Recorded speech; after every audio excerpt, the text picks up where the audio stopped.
going on with y'all? J Myrax or ultrawest.com back again. Hope all is well. Hope all is well with y'all out here. Where's everybody at? Where's everybody from? Let me know. Let me know.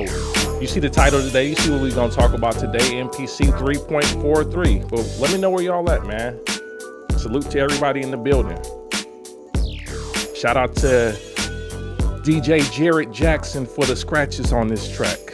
That's where the scratch is coming from, if anybody wondered. My homie Jared Jackson. But yes, sir. We about to get it in today. Let me know where y'all at in the chat room. Today's stream is going to be about MPC 3.43. And I really want to hear back from y'all. I want to hear back from you, and I want y'all to let me know, what your experiences are with MPC 3.43. And yeah, we're gonna talk about it. I'm gonna share some thoughts as well, but I really want to hear back from the community. So this will be an opportunity for you to share your thoughts and experiences with it, and provide some real feedback and unfiltered feedback. Because yeah, we're not gonna gaslight, we're not gonna gatekeep. We're gonna do it for real. All right. So yes, sir. That's what we doing. That's what we doing. Before we get started, we're gonna get into some administrative affairs. So yeah, shout out to everyone that's joined. Shout out to my true sound creators. I'm gonna acknowledge the true sound creators and the other folks in the stream. I see Cold Heat Studios. Salute, fam. One of my true sound creators. Gird Up International Ministries.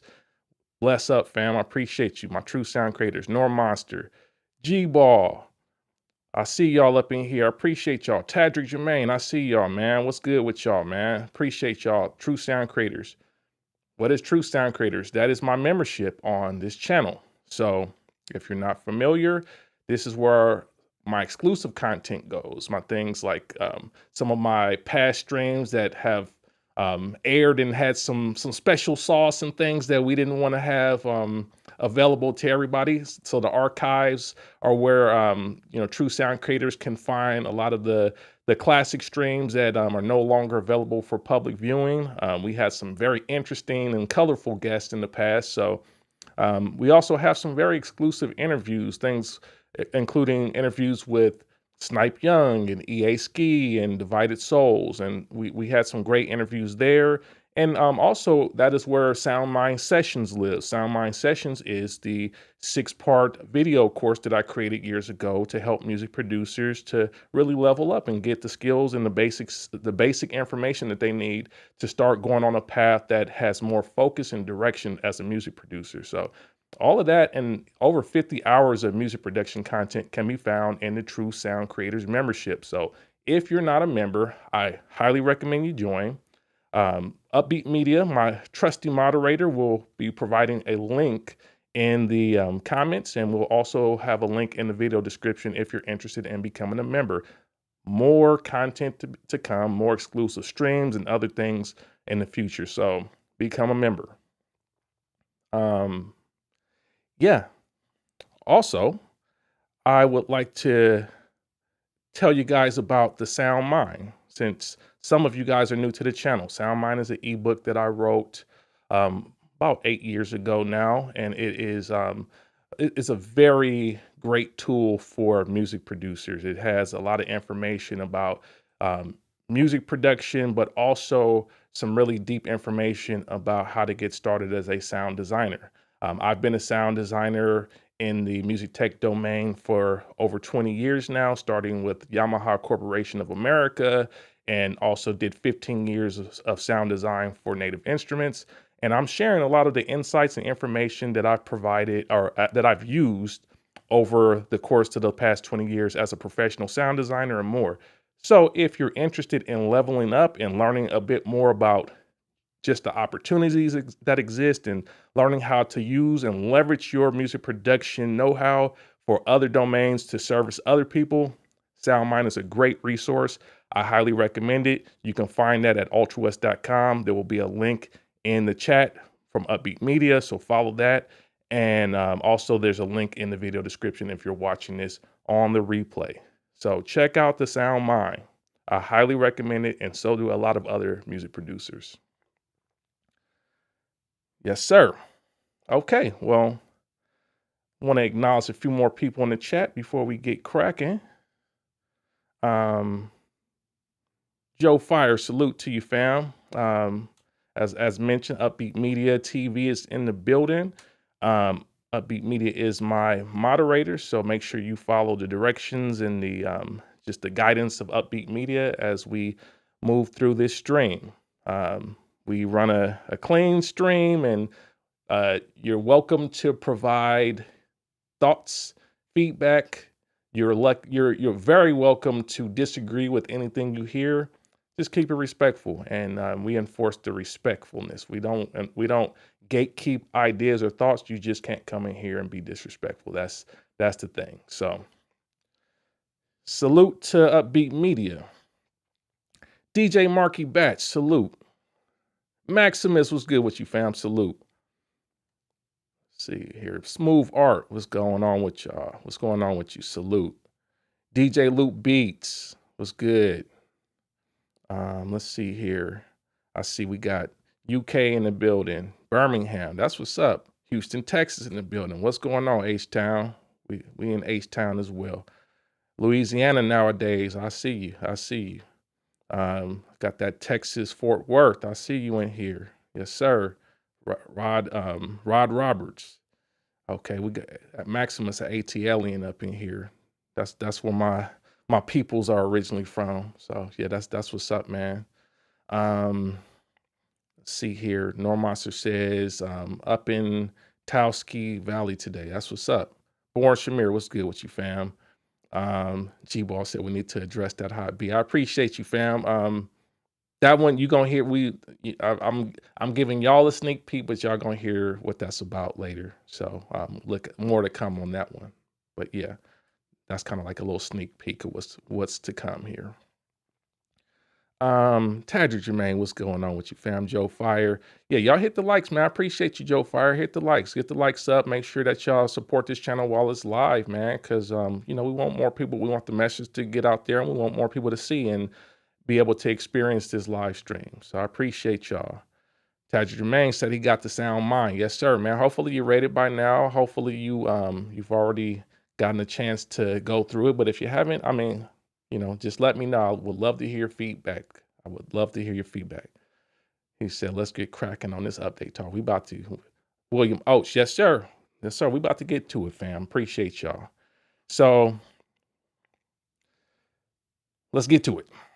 So, I'm sure a lot of you guys already know. Akai has released the MPC 3.43. This is a follow-up to, of course, 3.42, which we also covered and discussed a few weeks back on this channel. So, salute to Akai, first of all, for continuing to update the platform.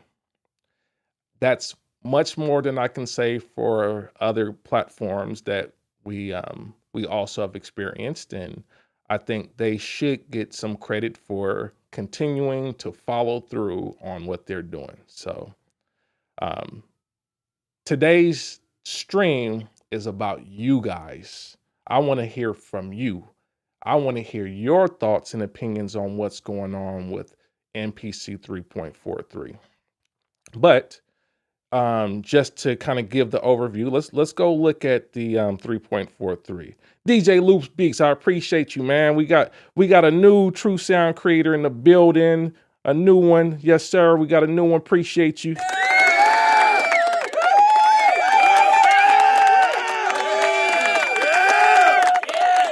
There he is. Yes, sir. Appreciate you, man. We got a new one in here. Welcome to the squad, man, and enjoy the content and enjoy being a true sound creator, man. My true sound creators, put that fire drum machine emoji in the chat for me. The true sound creators that's in here that have access. I know some of y'all listen to this while y'all are driving and stuff, so be careful if you're driving. But if you can chat and type, then put that fire emoji, that fire drum machine for the true sound creators.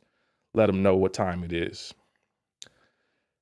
3.43. Let's stay the course. I had to just salute the new fam here.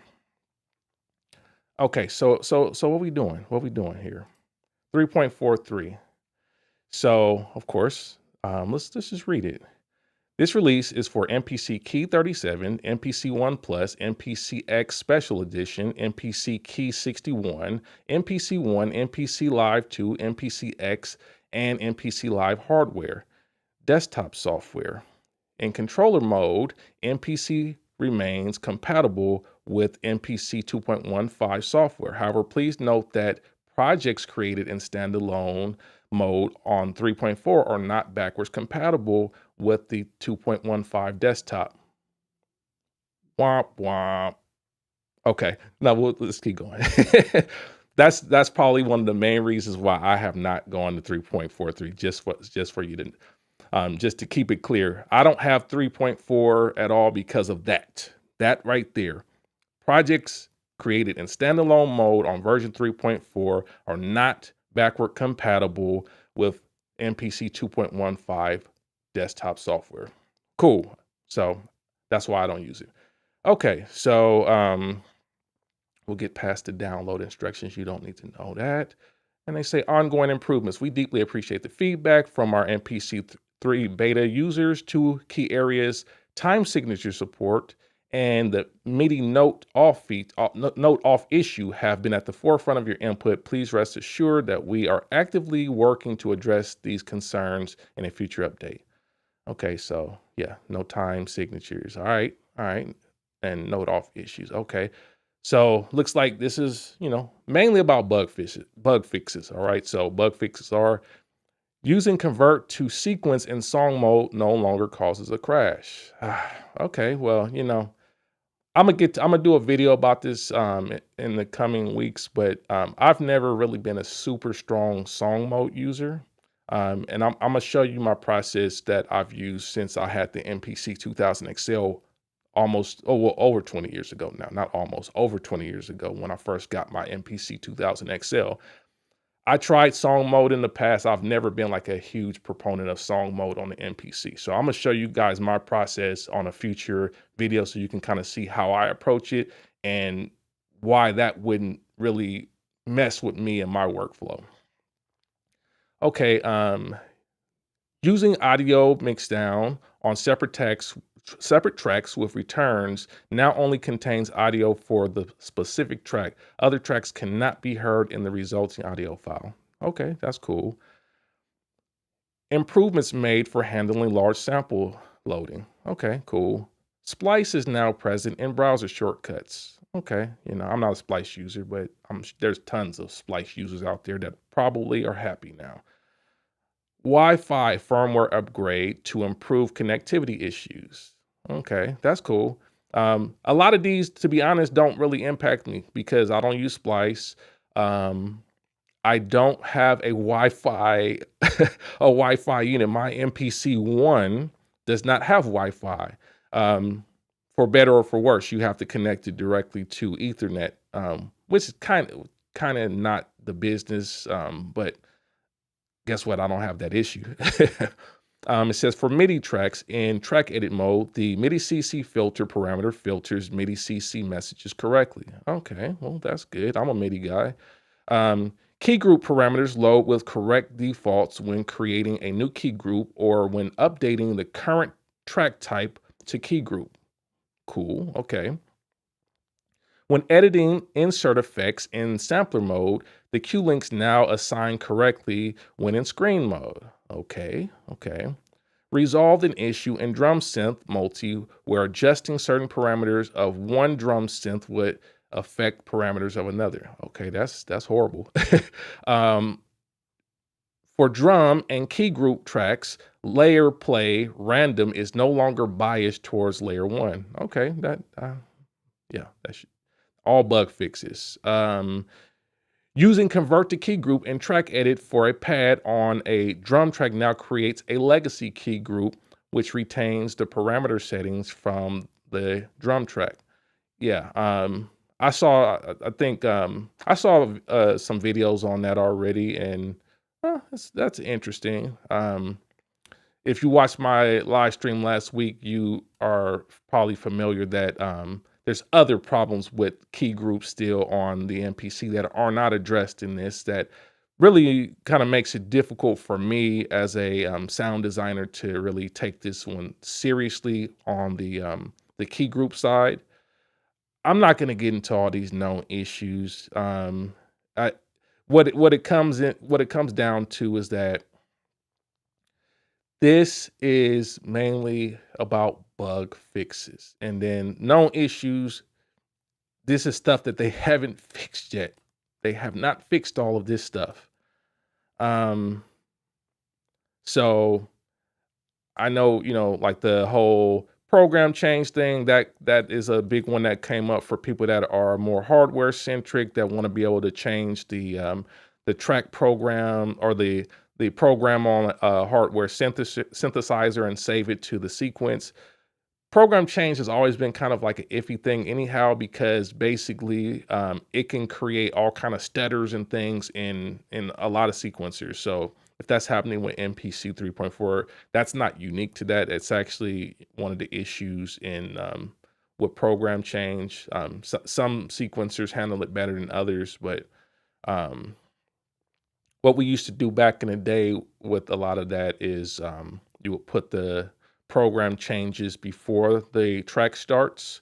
So you don't want the program change to be happening at the very beginning of the track, because otherwise it would create stutters on the loop and stuff. So if you put it like in the space, in an empty space before the track starts, you actually put that in there, insert that as like an event, then it would kind of prevent that from happening. So that's just a little, tip from me. Maybe that will fix it for some of you guys now, but yeah, I don't really use that at this point. All right, so getting back to you guys now. Just want to see what's happening in the chat here. Tadrick Jermaine says 2.15 full life. Mac 10 coming through the hood with a stride. Full life. Yes, sir. Yeah, for now, I'll be using 2.15 as well because of the whole compatibility thing. It's just no other way around it for me. The main benefit at this point of having an MPC, a modern MPC like this, is really that compatibility with the software. So if you're telling me now that there's a version of the standalone that doesn't have the compatibility, it's like there's no point for me to do that. Like, why would I want to make a beat on the standalone, and then, depending on what standalone you have, like, it's going to be more cumbersome to actually do the track out anyhow. So if you have if you're just using a base model MPC One, for example, with the two outputs, and then you did it in standalone, but then you got to track it out like analog, that's not cool, right? So you would want to be able to convert that to the software and then use that, or you wouldn't want to have to just track it out internally to a SD card either. So I think that sort of thing kind of would rub me the wrong way, and that's why I don't use it like that. But some of you guys may have seen the video that I posted on Tuesday about my iPad MPC One workflow. So in that video, I mentioned that my MPC One is connected to a audio interface. I actually have the Apogee Quartet connected to my MPC One so that I can get, number one, better conversion on the input and output, but also more, ins and outs. So that allows me to do a little bit more as far as tracking is concerned. But I'm imagining for those that just have the base model, yeah, that can be frustrating to not be able to use the software. So that's why I'm staying at 2.15 for now, just so I have maximum compatibility.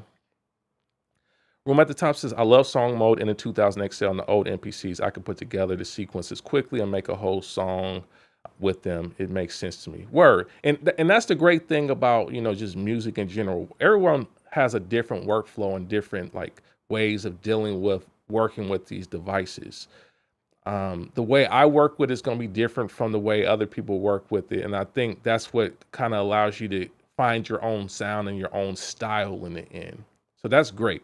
I just never have been a song mode person personally because it just didn't match with how I think of music. I've always kind of used the MPC the same way I already use a DAW. I think a lot of people couldn't wrap their head around it though, because you have to use numbers. But once you understand the numbers, it's like, okay, yeah, like, the second 8 bar starts at 9 and that sort of thing. Like once you start to understand that, like, okay, yeah, no, so I'm gonna make from 9 to 17 is the next set, and then 17 is the beginning of the last 8 bars, that sort of thing. Once you understand the numbers, you can kind of like navigate it pretty quickly. It's just that if you don't know your numbers in the MPC, it was kind of hard to like figure out how many times do I need to copy this. And on the new MPCs is even stronger, right? Because basically what I can say about the new MPCs for how I work is that the fact that they took the double, and this was a machine thing, right? I'm sure they saw what was happening on machine, because machine had that double first. MPC didn't used to have the double, used to have to copy bars. When they added the double on the machine, I was moving real quick, because it's like I would start with a 1 bar and I could go double double, and then I got 4 bars, you know what I'm saying? Like real quick. So the fact that you can do that now on the MPCs makes it even better, because it used to be like, I'll make a 2 bar and then I would have to copy, bar, 1 to 3 and then paste it at 3 and make sure, you would have to, it was not as straightforward. Once you learn it, you can do it. Like I've done it. That's how I've been doing that forever. But a lot of people didn't learn that. So that's why they had to make this 3.0 and make it so that it looks more DAW-like in the first place, because people didn't want to deal with numbers. So let's see here. William O says, with all the other options to explore, I have little concern for most of the recent updates. Word. Let me know what's the other options you talking about, William? I'm curious, man. What other options are you talking about here? Joe Fire says, I have Splice, and since after the update, I get an error when loading up the X. That Splice didn't load. Oh, that sucks. That sucks. Let's see. Room at the top says, sorry for my lack of manners. Bless up and everyone. Appreciate you, man. Appreciate you. He said, I just hope my OnePlus has the 2.0 or whatever software for now, as long as it works. When Akai finished with the guinea pig beta testers and everything is working, then I can update. No, I hear you, man. I don't want to be a guinea pig. I don't want to be a beta tester for something that I paid money for. I wasn't sent it for free, and I think based upon what I'm doing on this channel now, I probably won't get a free one, which is all good. I've always paid for my MPCs anyhow. And we had these conversations not to down Akai or anybody else. We're just having a real candid conversation, but I don't want to be a guinea pig. That's for sure. I want the stuff to work. And I'd rather wait longer for something that actually works than to just continue to have to guinea pig, because this, my studio is a production environment. We actually doing real work in here. We're not just sitting up here tinkering around, playing with stuff, just trying to see if they can get it together. We want it to work. We want it to be stable. That's one of the real reasons why you get standalone. I don't know that I don't know that anyone from my generation ever looked at standalone as the least stable environment. Standalone has always represented the peak of stability for hardware sequencing. That is the main reason I started using the MPC, because some of you guys don't know, I've told you this. I originally started off as a FL user. So I was like back in 2000. That's when I started making beats, 2000. I started off with FL, and then I also added Cakewalk, Cakewalk 8 Deluxe. And let me tell you, the MIDI part of it was not stable, because when I started to connect things like my JV1080, that was my first synth, my first real like professional synth was the JV1080. And when I connected it and started to try to use MIDI on the mainly on Cakewalk, it just wasn't stable. It wasn't good. It wasn't a good experience. So when I tried to start MIDI sequencing and stuff, it was bad. So I gave up on the MIDI sequencing and said, okay, well, let me try using sound fonts. Some of you guys are old enough to remember sound fonts. So instead of using like the hardware MIDI, I started trying to use sound fonts, and it was better. But once somebody hit me to the MPCs and I played with it, we went to Guitar Center back when Guitar Center used to be fire, when it used to feel like, yo, like this is amazing. They had all the drum machines and the keyboards and everything out. It was a time, y'all. If you are a younger head, you just don't know how dope Guitar Center used to be back in the day. Um, all my old heads in the chat, let the folks know how fire Guitar Center used to be back in the day. Guitar Center used to be fire. You go in there now, stuff ain't even hooked up or connected. They don't have the stuff that you want to play with. Anyhow, when I got introduced to the MPC, it was the 2000 XL, and I played with that. I was in there like for hours just playing with it, sequencing, and it was just so much of a breath of fresh air to just play with that and not have to worry about it skipping or doing weird stuff that the MIDI sequencing would do on my computer. So the MPC was like, man, okay, this is now what I'm talking about. This is what I wanted to do.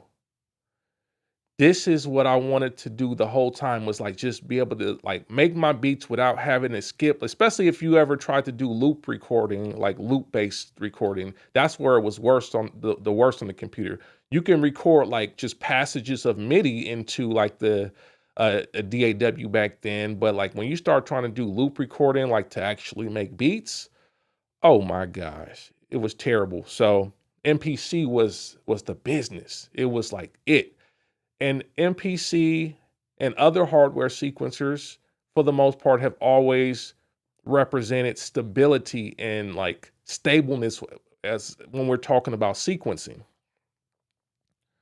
So nobody that I know buys an MPC or any hardware sequencer for something that is unstable. That's the point I'm making here. Hardware sequencing is supposed to be stable. It's supposed to be rock solid.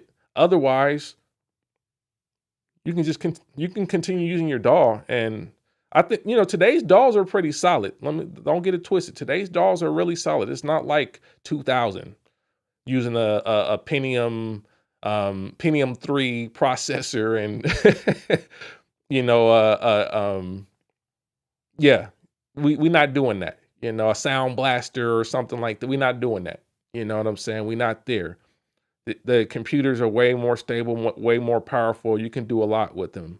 So I don't think that anyone wants to buy MPC for instability, ultimately. That's my point here. So the fact that there's some instability and a lot of bugginess is concerning.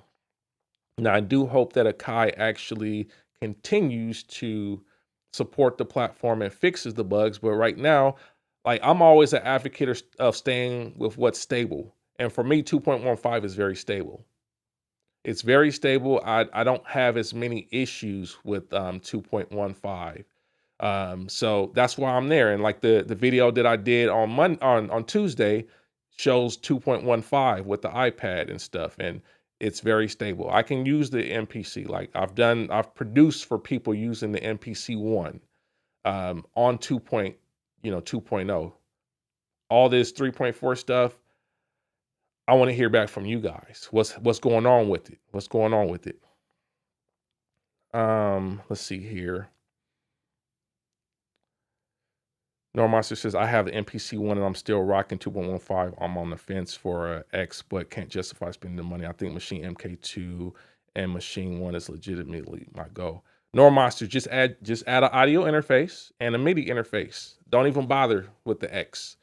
That's my opinion. That's my opinion. Don't bother with the X, because the reality is, software wise, it's very similar as far as like just the approach to doing everything. Like there's some slight differences on the button layouts, obviously, and cue links and all that stuff. But realistically, I would just use the MPC One with a better audio interface and keep it pushing, man. Like all the other stuff they talking about, like I don't know. It doesn't seem worth it for me.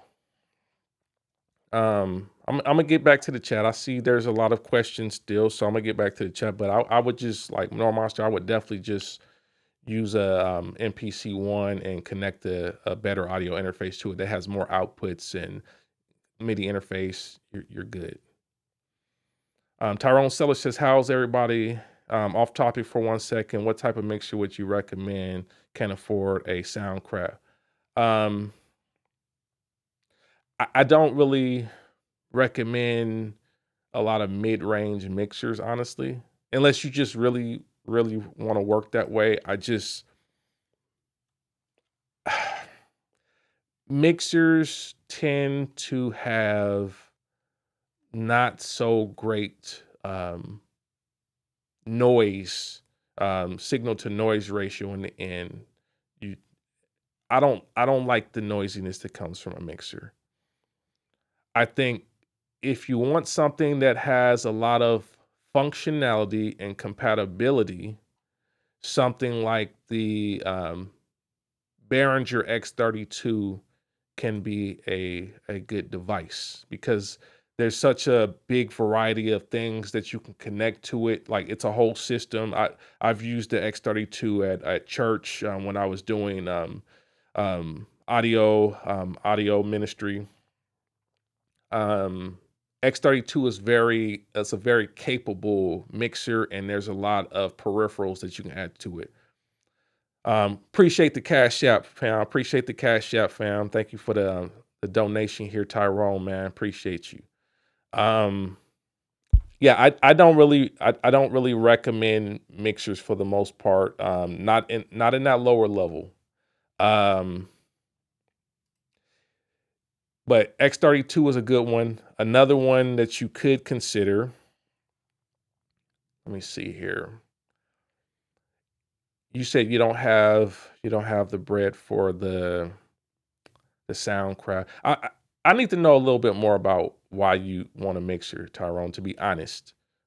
What are you trying to accomplish with a mixer? Is it about the workflow? Is it about the sound? Because if it's about the workflow, there's other things you can get. Like I said, the X32 can be good if you just want mixer workflow. If you want that hands-on ability to like, control the levels and EQ things and do effect sends and all that stuff on the mixer board, that's a good like digital board.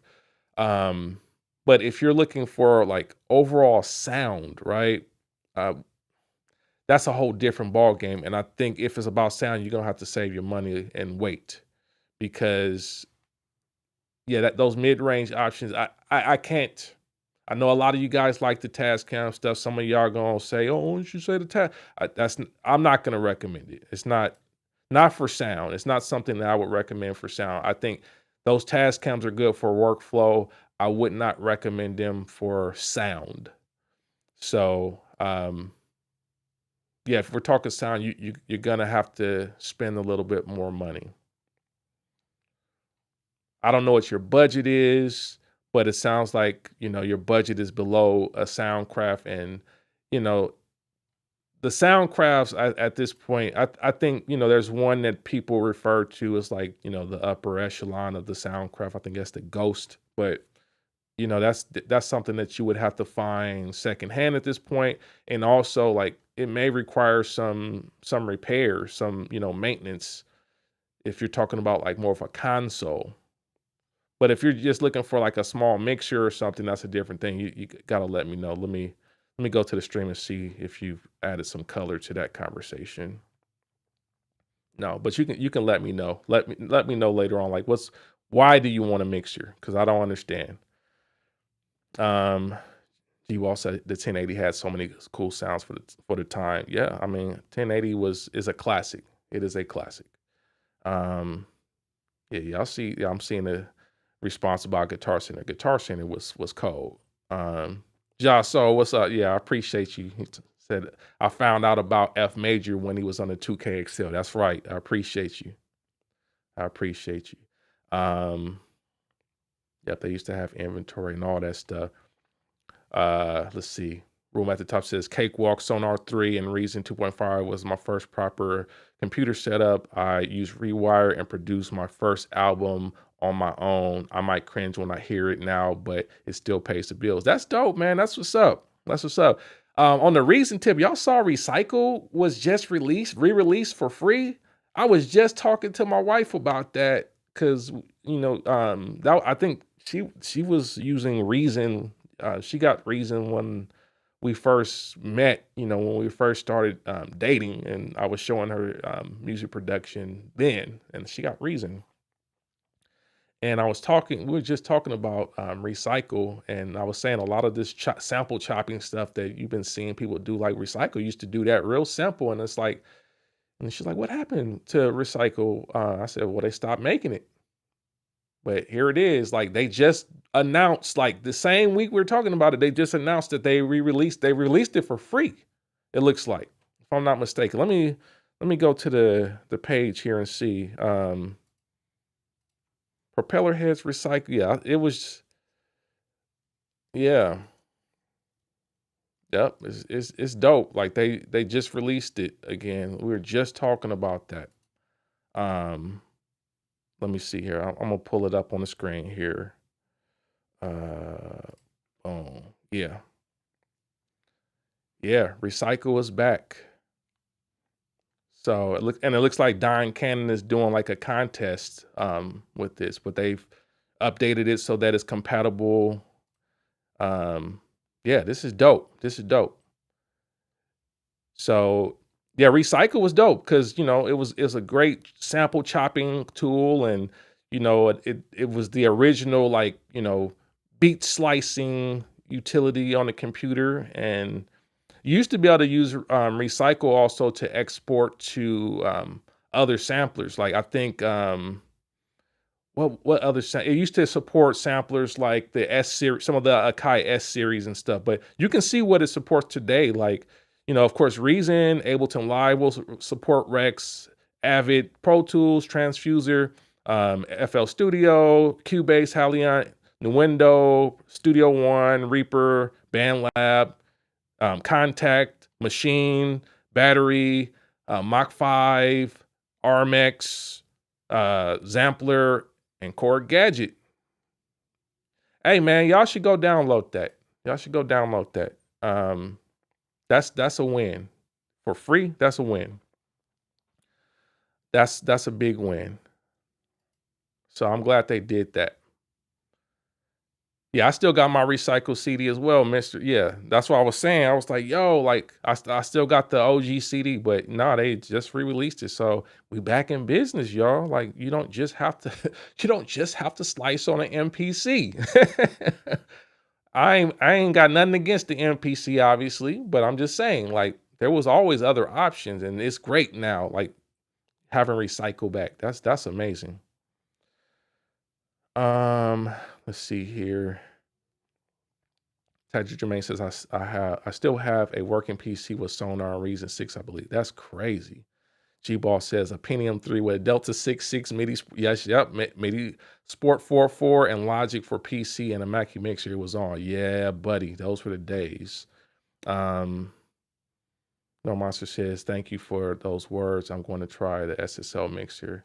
Yeah, like I said, I know some of y'all love the SSL and the Tascam, especially. I see a lot of that. I don't, personally, I don't like the sound that I've heard from the Tascam, so I wouldn't recommend it for sound. Workflow wise, cool. Sound wise, no.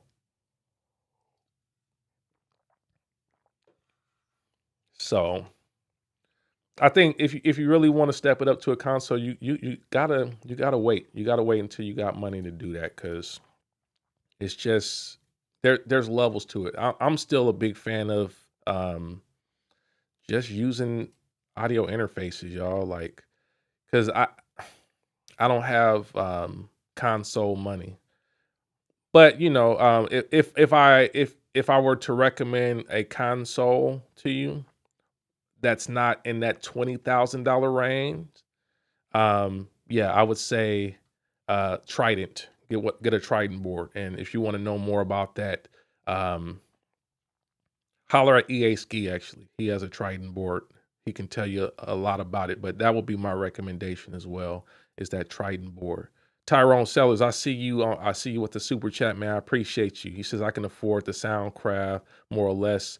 Is for tracking back into my DAW. Oh man, so many options for tracking back into your DAW.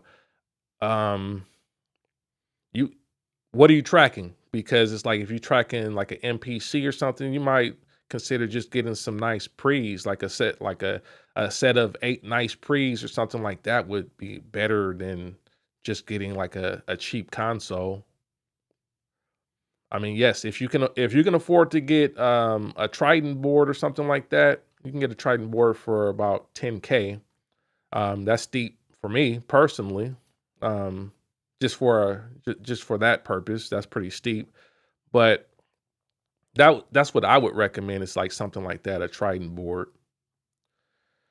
Um, Room at the top says Soundcraft signature MT 22 multi-track has the Ghost preamps. It sounds good. The label I used to work for in the early 90s had a Soundcraft, but it wasn't the Ghost. Lots of hits were made on it. Lots. That's dope. That's dope.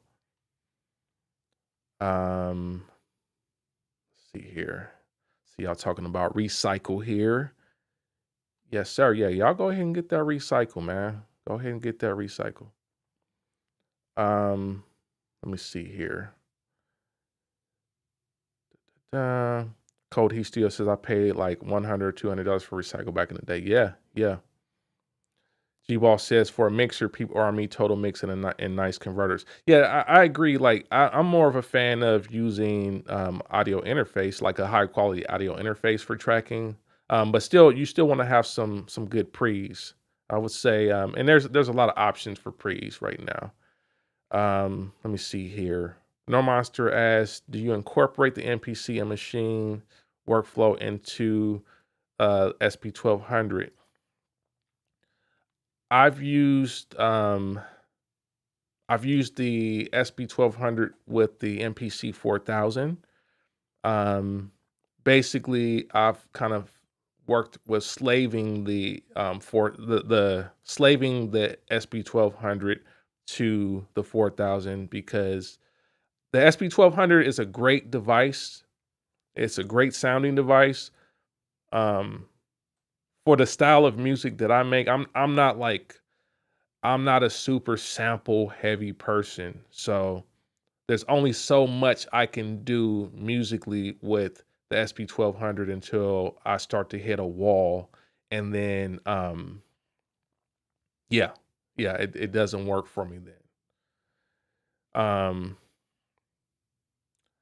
Maybe let me see here. Who asked that question? Oh, maybe I'll get on I'll do a members only stream and kind of play some of the stuff that I've done with the SP1200, so you can kind of hear because with that stuff it is sample based, and I don't want to mess up my video by playing sample stuff. But yeah, SP1200 with the 4000, dope combination. I like it. I don't use the SP1200 all the time. Now I'm just be very transparent with you. I don't use it all the time. I use it for certain things. It has a very specific sound. I do like the sound of it though. The sound is cool, like especially if you want to like have like a more just when you start pitching like melodic samples, especially, it has a sound. It is a super dope sound, and I love that sound. But I just don't use that for everything. Let's see here. Room at the top says the signature sounds good. My old boss uses it, the signature now, and mixes reggae and dub with it. Go 500 series and build your own channels. Exactly. Yeah, that's kind of like the direction I would say. It's like 500 series, a set of preamps, depending on how many channels you want to get or whatever. But you can put together a nice set of pre's or a nice set of channel strips for the amount of channels you need, and just bypass having a whole console and run your sounds through 500 series. You know, if you had 8 pre's or whatever that you love and you run them through that, like, and then send that to your audio interface, that's gonna be better than spending a lot of money on a console personally. And it makes it a bit more repairable as well, because you know, if one channel goes out, I mean, you can repair a console, but it's a totally different thing having to, like, you know, pull out those channels from a console and do the repairs on that versus pulling out, you know, an individual module from a 500 series and, you know, repair or replace it. So yeah, that's a more favorable way of dealing with it in the end. Um, we got the fan base open, y'all. If y'all want to come up and let me know about your MPC stuff, man, I wanted to keep the conversation on that. Y'all kind of, I know we going down memory lane and we talking about a lot of stuff, and I want to keep the conversation also squared on this MPC 3.43 topic if you guys are using it. So if anybody's interested, come up on Fanbase. You know, Upbeat Media will put a link in the chat room so that you can come on Fanbase. I would love to hear back from you guys. Even if you don't have MPC 3.43, I want to know why you don't have it. I told you why I don't have it and why I don't use it, but I want to hear back from you guys. I want to hear what are the high points, what are the low points, and you know, if you don't use it, let me know why. And you're not going to be dissuaded from telling me the real deal here. We're not here to gaslight you or tell you that you're not experiencing stuff that you are experiencing. It's about really hearing back from you and understanding what's going on and what you're liking and not liking about it. So come on, Fanbase. You see the link here. I want to hear back from y'all. This ain't just about me and what I'm doing. This is a open and honest discussion about the MPC 3.43. So I would love to hear back from you guys as well. Yeah. Like I said, I don't hate MPC 3. I may eventually try it once it gets stable. And I may try it, especially once it has connectivity with the software and compatibility more. So it has connectivity, it's lacking the compatibility. But from my perspective, the value proposition of these modern MPCs really is around this compatibility with the software. That's the real key there. So yeah, I won't be using it. And you know, the other thing is, like, as far as the language is concerned, like, MPC is a language. Like, the whole paradigm of working on an MPC, that's a very specific language of it's a language, and like I said, it's a paradigm of working with music production and samples and sequencing. And once you learn the language of the MPC, the old school language of it, it's easy for you to go to other MPCs and feel at home. Like when I got the 2000 XL, because I understood the language, it was easy for me to use the 1000 because it had the same overall language, and the 2500 and the 4000. They all spoke pretty much the same language. There's a couple things on the 4000. The 4000 is a little bit different of a beast, and I know a lot of people couldn't understand the language because there's a different layer of things happening on the 4000. But if you understand the language of the MPC, it makes it easy for you to go amongst all the different MPCs and feel at home. What I'm concerned about, and someone can correct me on this, I may have it wrong here, but what I'm concerned about with 3.0 is the change of language and the change of functionality may make it for someone that learns the MPC 3.4 to be able to transfer that information and that style of working to the legacy stuff, because they may get curious and say, okay, well, I'm very curious now that I've kind of gotten a hold over using the MPC. I want to mess with a 4000. And then you might be confronted with some things that are much different, and the language and the workflow may not translate. You guys let me know. That was one of my reservations from looking at how it works. It's like, if you get dependent on this, it's going to be very hard for you to go over here. And that's part of the process too. As a music producer, we get to a point where we get curious and we want to play with other things. And I'm not saying you can't learn stuff. You definitely can learn stuff if you just have some, if you have the mindset to learn something new, you're going to learn it regardless. I see MSX in the building. What's good with you, fam? You see what I got on right here? You see it? You see it? MSX, you see what's going on? What's going on with you? He said, 3 is much more DAW-centric and loses some of the classic MPC workflow seemingly at first. Takes a second to get used to it, but overall seems like it's the best way forward to align all their machines. Cats like us still remember the magic of 3K, 2K XL, etc., and sometimes miss that workflow. But in 2025, we can all use the options, so it's good to see there's stuff for everyone, no matter what your reference is. Yeah, yes, sir. Yeah, I mean, there's definitely something to be said about like working on an MPC, like an older MPC, but it's not for everybody. I'm not under any delusion that the MPC 3000 or the 4000 or 2000 is going to be for everyone. That's not for everybody either. But yeah, I think my concern is like I like to have when you start buying into an ecosystem or you start buying into like a platform, you want there to be continuity over time. You don't want to have to relearn stuff like completely in order to keep working. And I'm not saying that's what 3.4 is. I'm not saying it's like a complete, like I have to relearn everything. But I've seen some aspects of it where it's like, yeah, if you get dependent on that, that's not going to transfer to any of the other MPCs. And you definitely won't be able to like get up and just start running with the 3000. And realistic, I can speak to it firsthand. Even though I can use the 3000, I don't prefer a 3000 personally because of the way it operates, because of the way the sequencer operates and the stop and go nature of it. Like I started on a 2000 XL. So then a 3000 for me, it definitely feels way slower. Yeah, I see some other folks in here talking. Tadrick, if you want to come up on stage, man, just raise your hand. I see you in the fan base. If y'all enjoying this stream, man, get the likes up, please, man. I see it's like 70 folks up in here. I see 70 folks in here.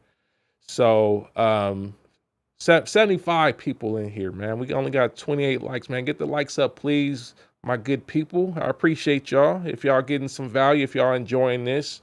But yeah, Tadrick, I see you in Fanbase. If you want to come up on stage, just raise your hand, man. I'm happy to hear from you. And anybody else who wants to come up on stage and share their 2 cents, come on. Like, come on the Fanbase. Let's see here.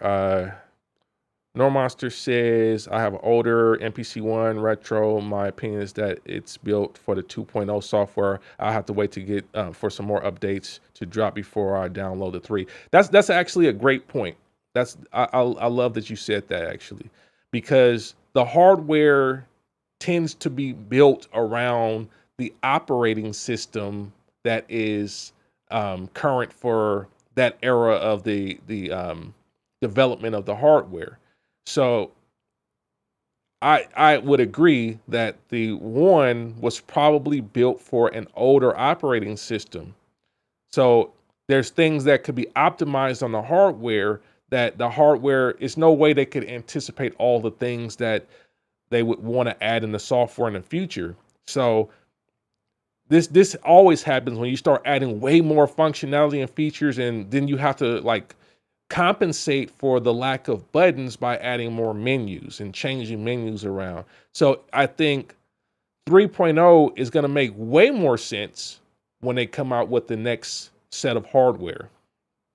That's when I think it's going to like really feel like, okay, now the workflow is very concise because we have a hardware that considers the 3.0 functionality. Right now, they have to basically kind of make do with the paradigm of the buttons and the layout that they have for the current model of machines and kind of jam that into that via software, and that means more menu diving in the end. There's no way of getting around that. That's an excellent point.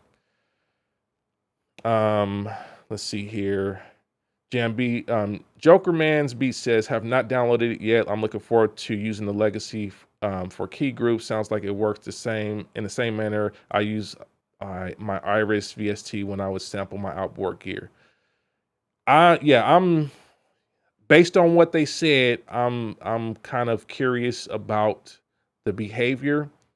If you watched my Ask Me Anything last week, we went through some of the problems with the key groups in MPC currently, and they don't operate in an ideal way. And they operate in a way where, as a sound designer myself, I wouldn't prefer using that at all. I wouldn't want to make my sounds and sample-based instruments using the MPC key groups, because they don't function in a way that allows me to emulate a synthesizer the right way. And I showed you guys that. If you didn't see it, Become a True Sound Creator, that stream is archived for members only, but it was a dope stream. We went through, we did a comparison between the key groups on the machine versus the key groups in the MPC software, and there's big differences. And anyone that saw that can attest it's a big difference. MPC key groups are not up to par for me personally. MSX says, hold on, let's see. Normaster says, yeah, starting off in machine, it took me a minute to learn how to navigate MPC. Yeah, those are two different languages for sure. And I went through that, and that's why we had a lot of videos on this channel and also with the Native Instruments videos trying to explain the differences in paradigm back in the day. Those are two different languages. MSX says, I'd argue that JJOS on the 1K 2500 was close to the best OS from those times. Yeah, no, JJOS was a classic. They really added the necessary features and functionality to make that a very usable device at that time. It made it very close to the feature set that you would get on a 4000. Let's see here. G-Ball says, the danger of being more DAW-like is now that you're being compared to DAWs that are much more powerful and feature-packed, not to mention the new Macs are straight workhorses. Yeah, that's the thing that I was, explaining weeks back, right? Like, if you wanted a DAW, like, why not just get a M series Silicon Mac, right? Like, what are we doing? Because those are way more powerful as far as like processing power, RAM options, internal storage options. These are powerful machines today. It's not 2000. Like I said, we were talking earlier that them Pentium 3 days, those were dark days. Those were dark. Pentium 3, Pentium 2, those were dark days for us. Those were very dark days. I'm gonna tell you something. I hate telling this story. I hate telling this story because it low key embarrasses me. But I'm gonna tell you guys anyhow. Now I did have a computer back when I was in middle school. It couldn't get on the internet. It was given to me. It was given to me by one of my mom's friends. They just handed it down and said, hey, you don't have a computer. I want to give you a computer. That computer was the Atari 1040 ST. Now, again, like I said, that was like my first computer. I didn't really have a lot of experience with computers, but the Atari 1040 ST was given to me. And, it was a whole bunch of magazines and stuff that he gave me as well. And man, had I known what I know now, I'd have never sold that computer. I would have never, ever, ever, ever sold that computer. It pisses me off. I'm gonna tell you right now, it pisses me off that I sold that device because, oh man, yeah, that if anybody knows, those that know that the Atari 1040 was a device that had a very capable MIDI interface built into it. And there were some computer programs that you can load up to sequence with that. So before we got to the Pentium era, we had the Atari era.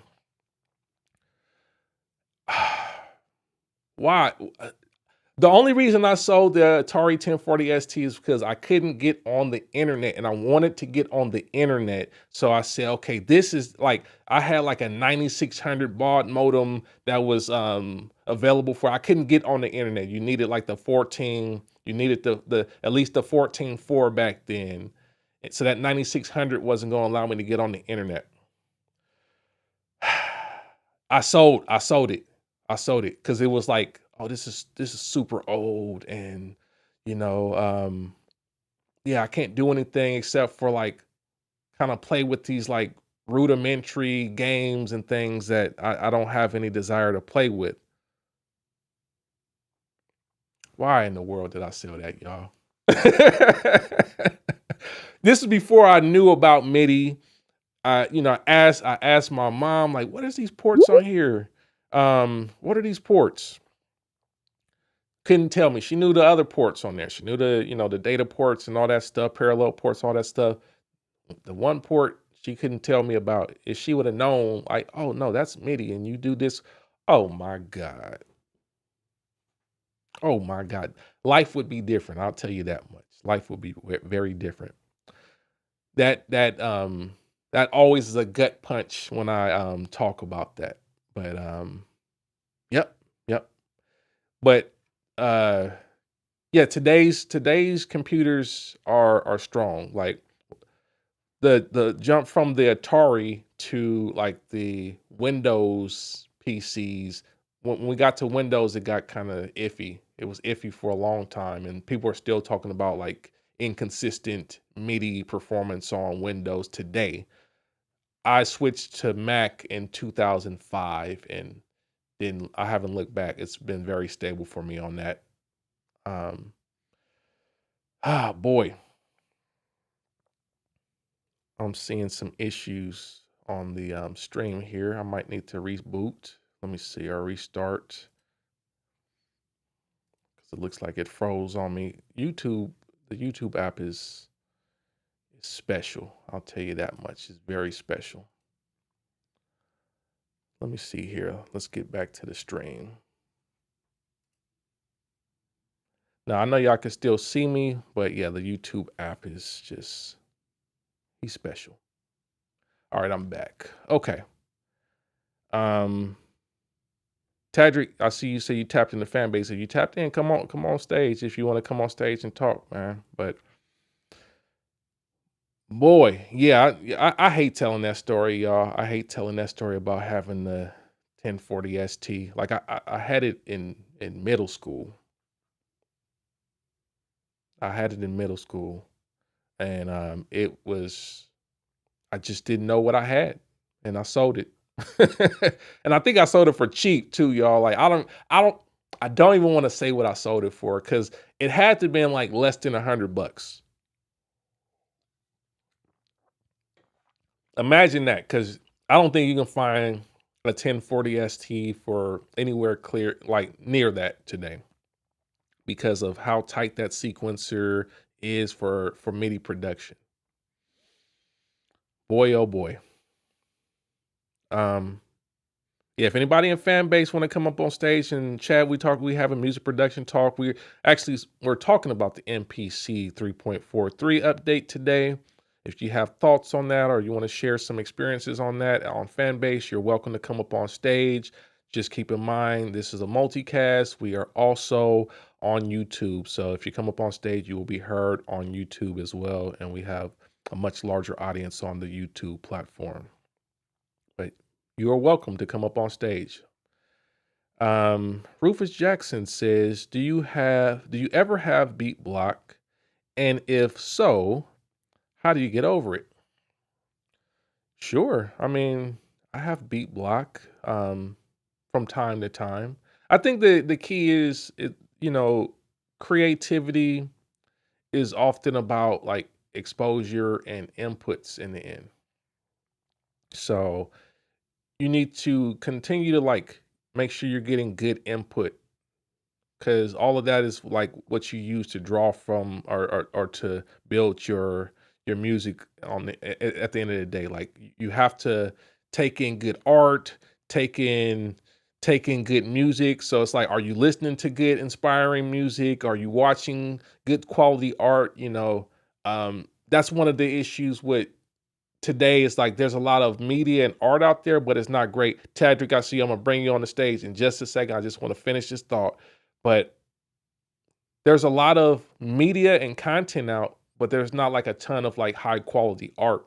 And I think, you know, getting the exposure and like consuming good high quality art can inspire you to also create high quality art. And one of the problems with like consuming a lot of social media, a lot of YouTube and other stuff, a lot of stuff is not like high quality like art in the end. It's content, but it's not high quality art. This is a live stream. We're having a conversation. This may inspire some people, but for me, I'm more inspired watching something like The Godfather, you know what I'm saying? Watching that and listening to the music and the soundtracks and that sort of thing, and getting some inspiration from the storylines and that sort of stuff. Like that sort of thing is more inspiring to me. Someone mentioned get good sleep. Like sleep is important. Like just physical health as well. Like just taking care of yourself, making sure that your body feels optimal. Are you eating well? Are you sleeping well? If you're consuming any drugs or anything like that, you get rid of that. Get rid of that. Um, I tell you, for me personally, back when I used to smoke, I thought I was doing something good, and I thought I was like getting super creative or whatever.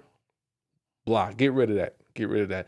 Um, don't get dependent on any type of substances to get you where you're going. Like health, like spiritual health, mental health. Make sure that you prayed up, stay prayed up. You know what I'm saying? Make sure that you eat good, take walks, exercise, um, hang out with family and friends, man. Like, sometimes it's just like you just sitting in front of the computer too much, and you need to get up and take a walk and get the blood flow running and have a laugh with someone, or just enjoy a good time with someone. That's important too. So that's how I get rid of beat block, is by just really living life and not just sitting in front of the computer all the time, because you're not gonna just get like inspiration all the time just looking at a DAW and just thinking that it's going to automatically come to you. Go experience life and keep yourself healthy out here. Tadrick, I'm gonna bring you on stage. I see you. Tadrick, what's good? Hey, sir, sorry for the delay. I was trying to join probably like 10 minutes ago, but I had to exit out of Fanbase and restart it. All But good. yeah, I think the question was, why do I still use 2.15, 2.15? And you actually like as I was trying to jump on, you kind of really just took my answer. And I'm coming from a computer science background, also music background, and I understand like what they're trying to do with the MPC 3.0. I don't think their hardware matches it, Mm-hmm. and that's why it's still buggy. I saw like when you released this video earlier, or you gave a preview that you were going to be talking about this. I looked it up because I'm like, because I don't keep up with MPC 3. Whatever, Mm-hmm. but I looked at some videos of some people complaining and talking about the update, and then and in my mind, I'm just thinking like the hardware doesn't match what they're trying to do on the software side. It reminds me of the iPhone, the iOS updates. Mm-hmm. They don't do it too much now, but every time an update, iOS 18, 17, 16, whenever that come out, Mm-hmm. your old phone starts slowing down. It's done. It's I think it's the same thing. Yeah. It's like and for one, somebody else mentioned like the RAM. I think it's a RAM issue, but I think it's just the hardware architecture. Mm-hmm. It's not built. It's not really ready.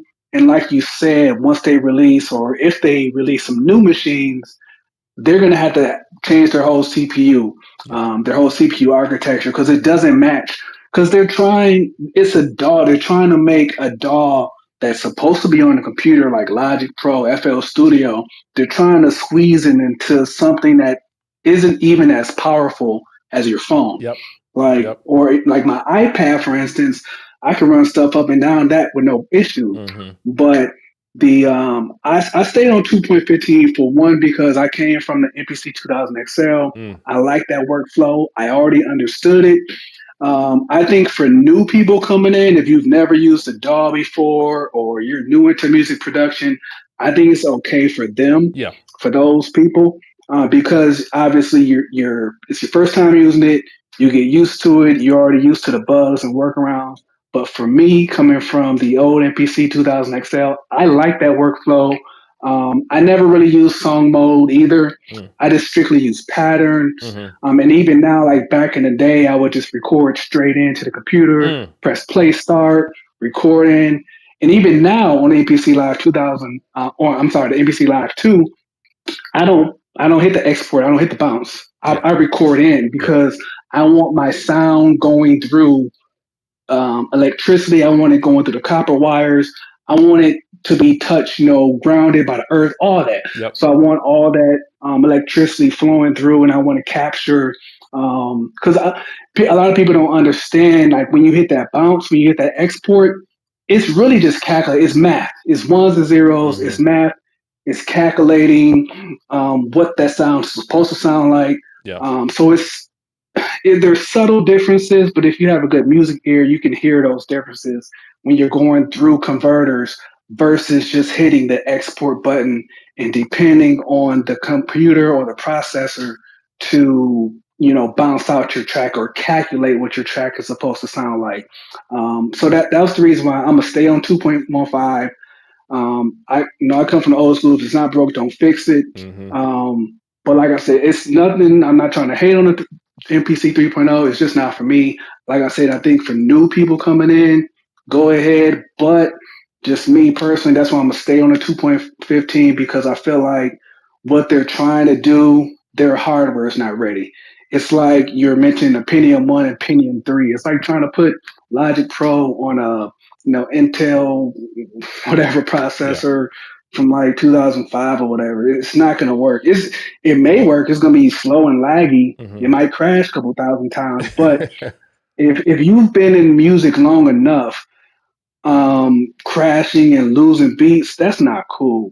Yeah. I used to have I still have it, a Zoom rhythm track RT123. Mm. I mentioned it to you before, Mm-hmm. and I got that back in 2000. And it can only hold 99 sequences or 99 patterns. Mm-hmm. And the weird thing is, if you press like the wrong buttons at the wrong time, it would erase Oh everything. my And I did that god. so many times. I would Oh I would my have like god. 98 beats, and I would accidentally press that button, and it erased everything. So so you gotta have something that's reliable. Yeah. Um, and also another note to all the new producers and old producers as well: stop upgrading, stop updating as soon as the update comes out. In computer science, I got a computer science degree, a couple of them. Like we know better. Yeah. I know like music producers that aren't too technical, they don't know, Yep. but just if it's working with what you got, wait till it's stable. Wait till people stop making videos about, oh, there's still issues, there's still bugs. Right. Soon as something comes out, whatever the 3.5.2, whatever, just wait. If what you're doing works, just leave it alone. That's just the advice I can say. But yeah, I agree with what you said. I don't think their hardware's ready. Real talk. I'm gonna stay on mine, and that's it. No, that's spot on. Spot on. That's real talk. And I think you spoke to a thing that I've said plenty of times on this channel, and I'm glad you said it. Stop updating to the latest thing just because it's there. Like, y'all, I just updated my Mac Studio to Ventura this weekend. They're at Sequoia now. I just updated to Ventura. Listen, just because Yep. they released a new OS doesn't mean that it is stable and it is ready for production. Now, if you want to be a guinea pig and help them work out all the bugs on your system, cool, that's on you. But then you have no room to complain about it then. Basically, you signed up to help them to work out the early bugs. And then for people next year, it's all stable. I got the latest version of Ventura this weekend, the last version. So that's the last stable version. I'm not getting Sequoia until probably the next OS comes out for it. I may not even get that, because realistically, I know that by the time the next OS comes out, it'll probably be time to get a new computer. Because as you said, with them iPhones, you put the new OS on and that phone doesn't work anymore. Yeah. No, that's a good game, man. I think a lot of producers got to be wise, and I'm glad you brought that up, because it's just, we have to use common sense about how operating systems work today. Because I think a lot of these complaints we're seeing about the MPC tanking and stuff, it's like, yeah, we're so in a rush to get the new thing and don't really look at, was the old version working for me? I can understand if it was already like broken and this 3.4 is fixing the things that were broken on 2.15 for you. That's one thing, but the rush to get all the latest features, you're going to have all the latest problems as well. Yeah, and just to add to that, like you said, it's don't upgrade, but if you want to beta test, get two machines. Like if you really want to get the 3.4.3 or whatever, get a whole other MPC, because I mean that's really like, if from the computer science world, whenever we're beta testing or testing anything, we're not going to use the production machine. We're going to use a test machine. That's the reason why there's test environments and production environments. Yep. And then if you really want to go a further step, there's development environments. Yep. So you develop first, then you test it, then you move to production. Yeah, just if you're going to do that, get a whole other machine, get a backup machine, get something on the side, because that's really what you're doing. You're testing it. And you mentioned Ventura. I don't even think I have Ventura on my Mac. I might have Big Sur or something before that. Because even with your computer OS, whatever, your Windows 11 or Mac, whatever it is, like you have to factor in all of the plugins, all of the other software that you got connected to it, all the hardware you have connected to it. Yep. Yes, I remember a couple of years ago when I first got my Universal Audio Apollo. They were like, "Hey, don't upgrade to whatever OS," and because it's not working yet. So I'm like, "Cool." I mean, I wasn't gonna upgrade anyway because that's just how I operate. But you have to consider all the other things: your hardware, your software, your systems, your plugins, your programs, even your files. Like for instance, we was talking about Reason a few minutes ago. Like there's like even my old Reason files. When I bring those into like the new Reason, there's like one particular plugin or something that I can't use or open anymore. But I'm glad that I bounced out all that audio.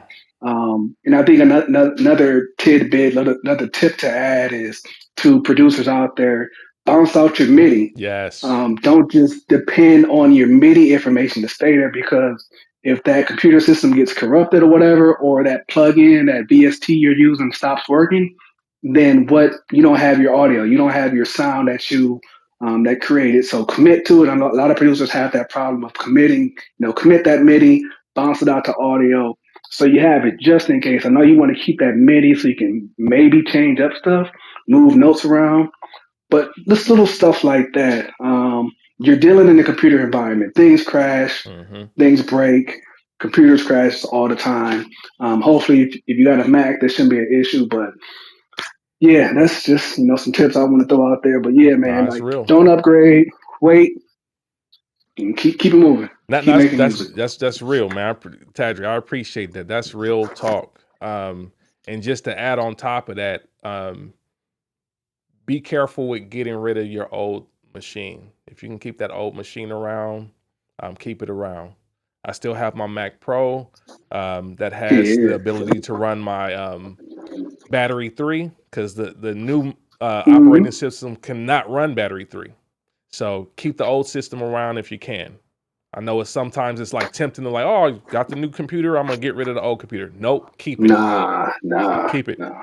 I put in the chat. I still had an old PC from 2000. 2004, maybe 2005. It's a desktop. Mm, Still got the old Reason on there. Still got Sonar on there. It's unplugged, not hooked up to the internet. Still got Windows XP on it. mm-hmm. But I mean, at any time, I can, I always plug it in at least once a year, check it out, go to old projects, stuff like that.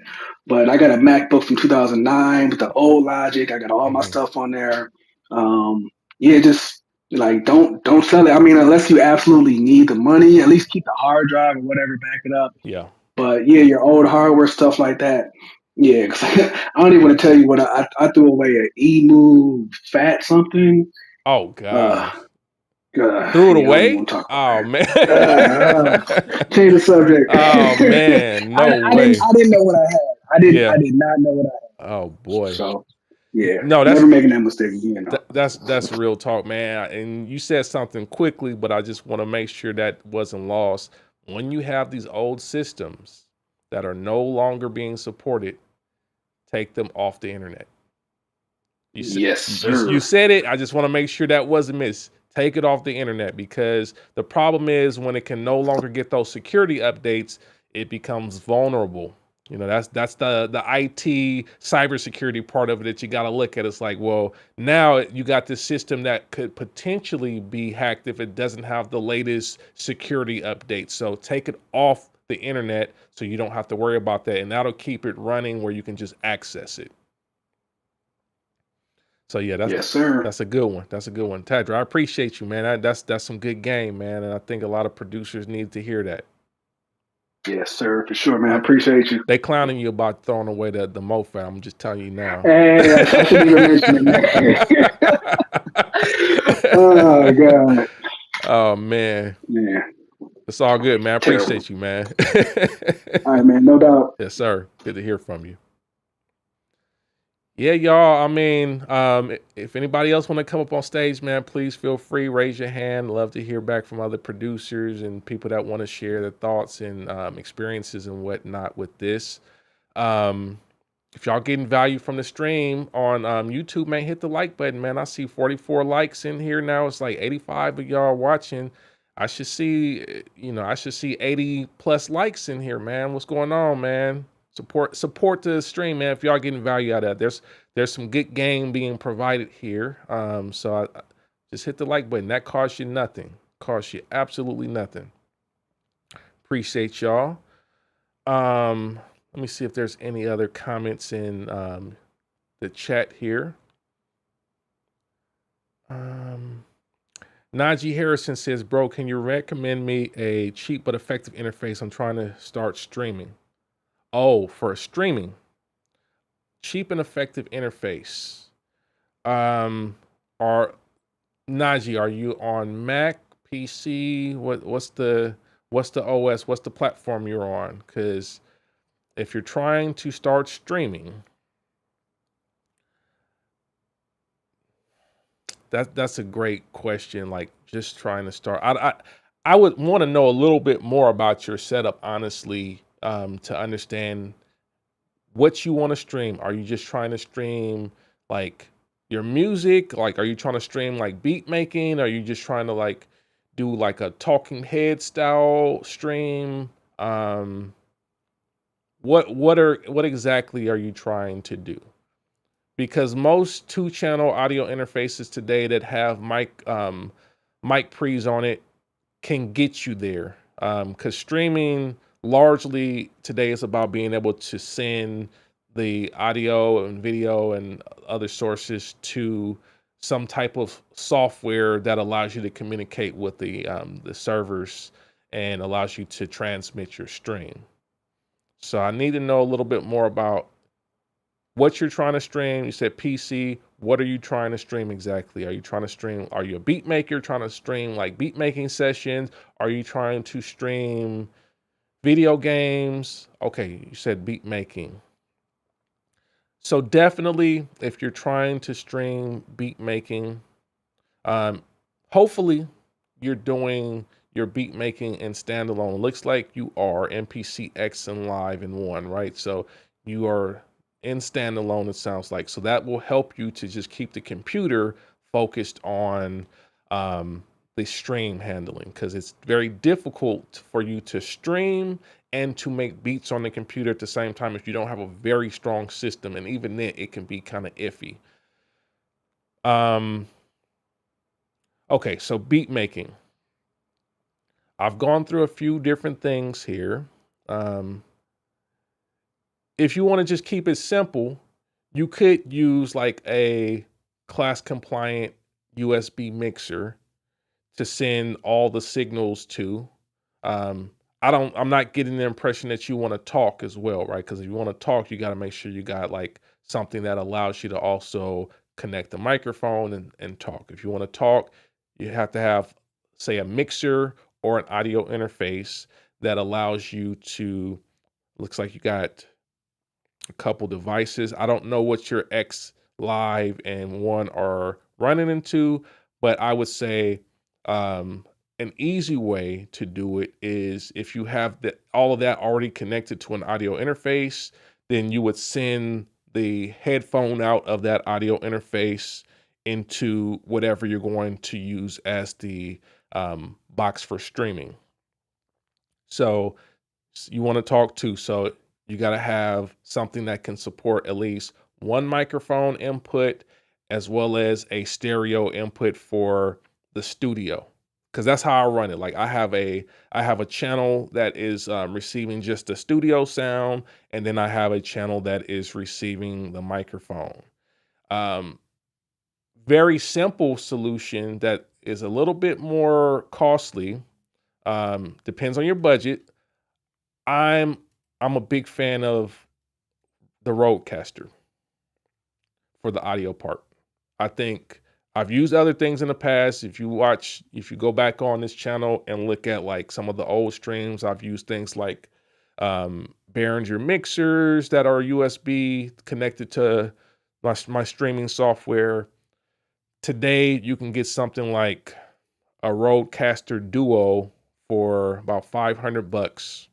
I'm gonna pull it up on screen so I can explain it a little bit better so you can just see why I would go in this direction. I'm a big fan of the Rodecaster platform now. And I'll leave a link in the description. Or actually, there is already a link to that in the video description. So if you want to check it out, but let me see here. Boom. Okay, so the Rodecaster.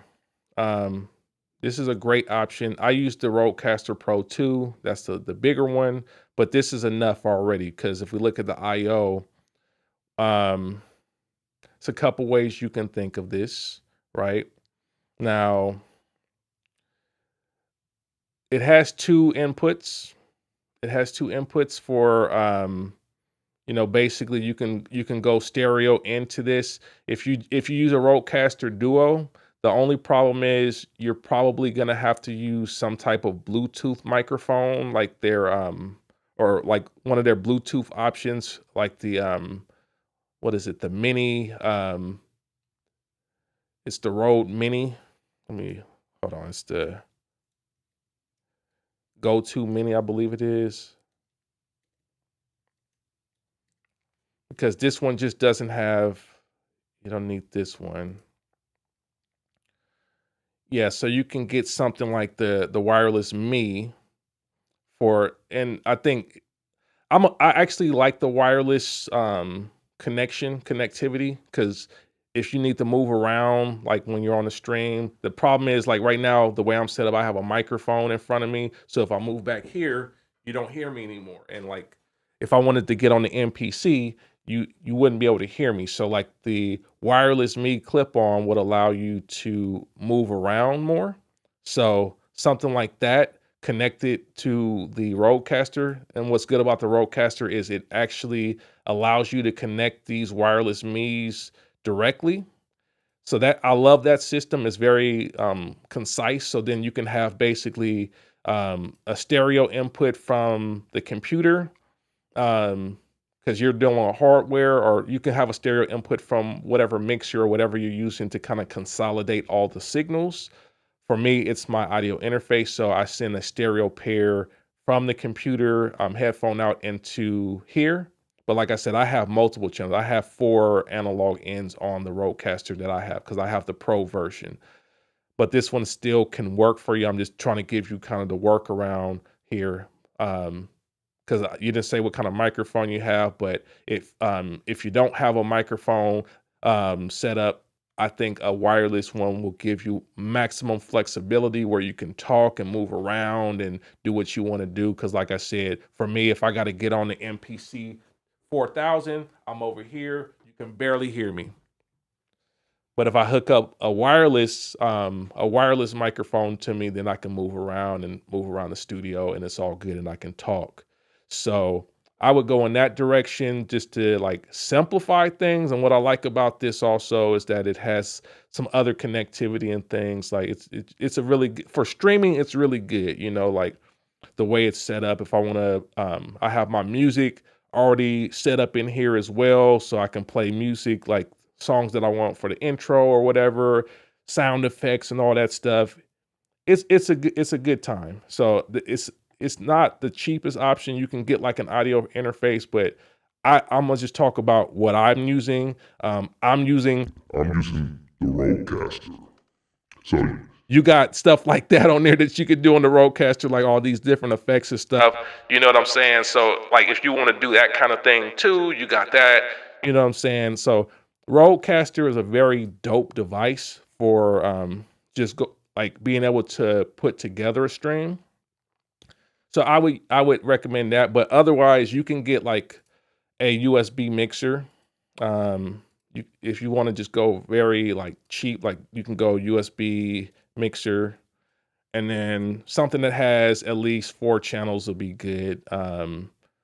You know, something in this domain that's 10 channels. You don't need that. Like something that has 4 channels could work for you fine if you don't want to spend that kind of money.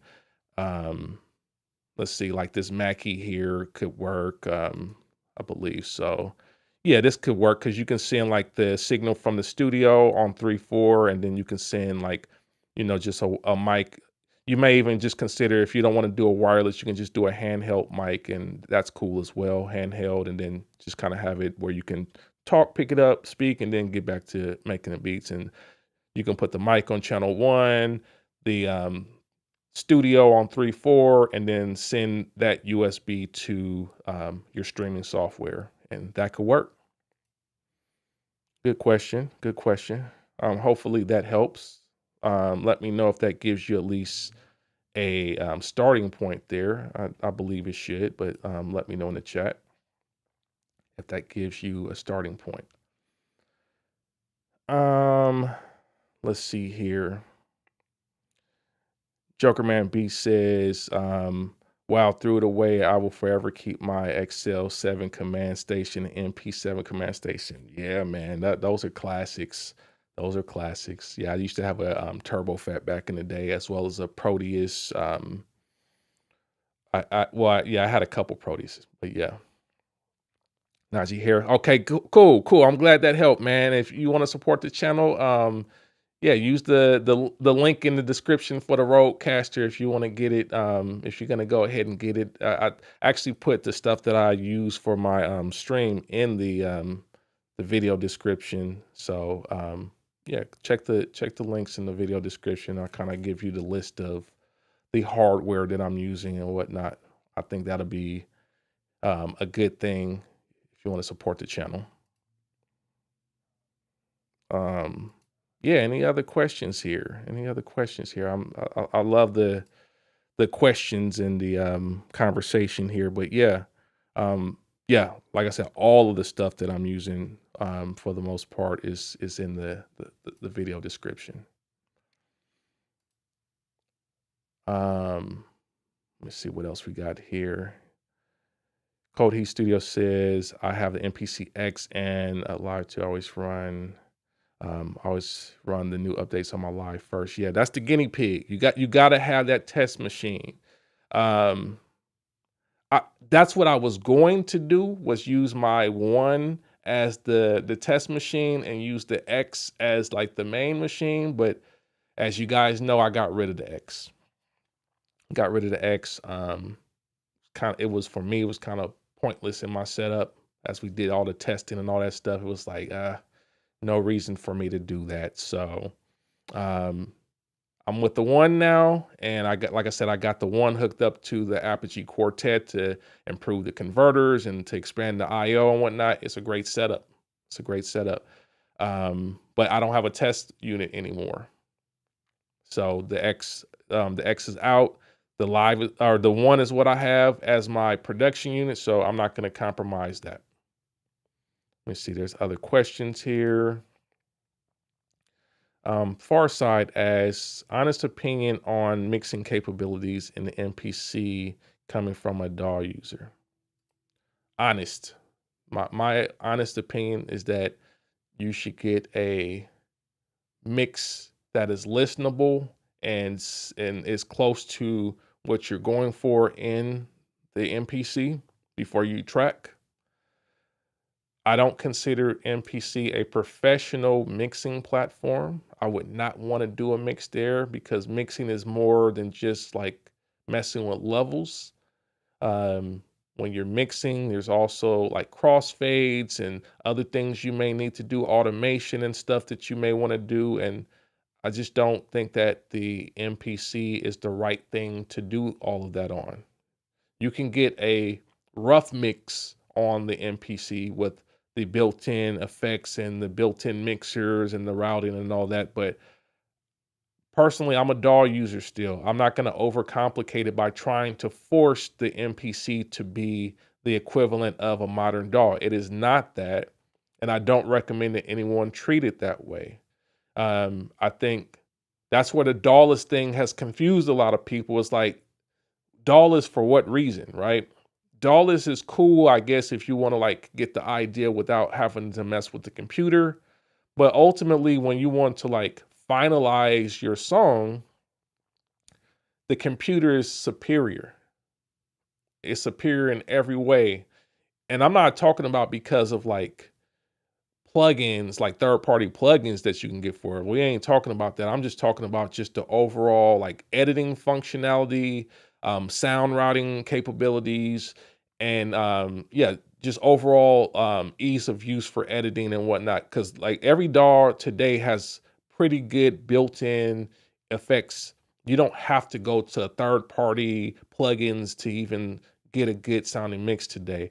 I would recommend that you learn your DAW and learn how to use the internal effects first because they are very quality, especially if you're using something like Logic or Pro Tools today even has good effects. Ableton has good effects.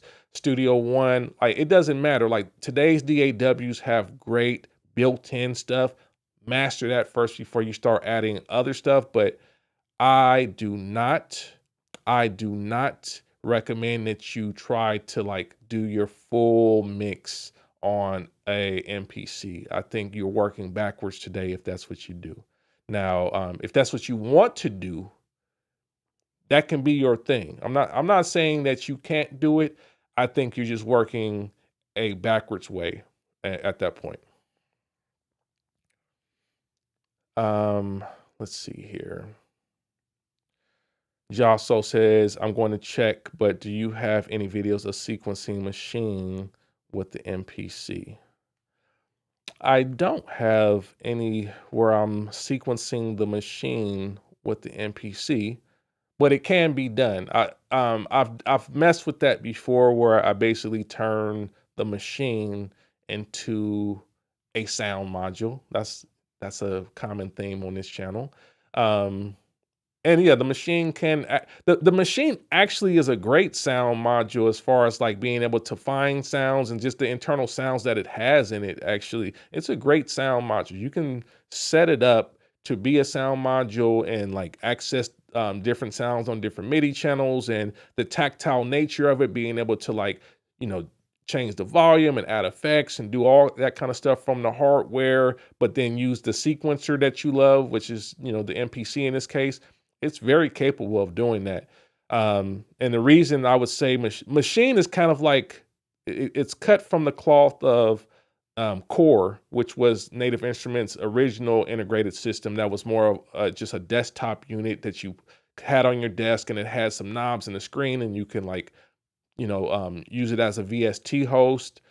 Core was amazing. That was the first thing that I was kind of using as my host for VSTs to make it a basically to make it a sound module, because it had the hardware. And then I started to use Logic as well to do that sort of thing. And some of you guys bought the Logic template that I had back in the day for that. The Logic template is even better today because of what happens with the iPad. If you want to use the iPad to control it, all that kind of stuff is cool. But Machine is a good option if you want to like turn something in, if you want to turn it into a host that just has the VSTs open and allows you to access it in a more tactile way while still using the MPC.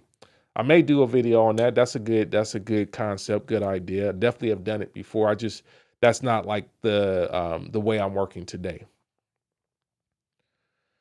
But yeah, it would kind of go the same way that the video that I dropped the other day is going, because basically like the video I dropped the other day using the iPad as a sound module, same principles would apply to Machine.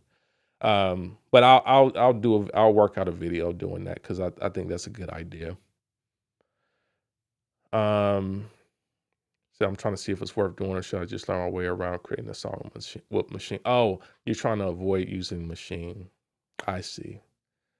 No, man, learn Machine. Learn Machine. Learn Machine is a very capable sequencer as far as like getting ideas down. I recommend you learn it for real. Because you're missing out on understanding the power of being able to use that clip-based approach on that device. I know the MPC has a clip-based workflow as well that you can implement, but the Machine is just the Machine is built around that, whereas the MPC has that as an afterthought. So as we were talking about it, earlier, it's better to use things that are built for that purpose, as opposed to using something where they've added a feature, but the hardware doesn't really reflect that kind of workflow paradigm.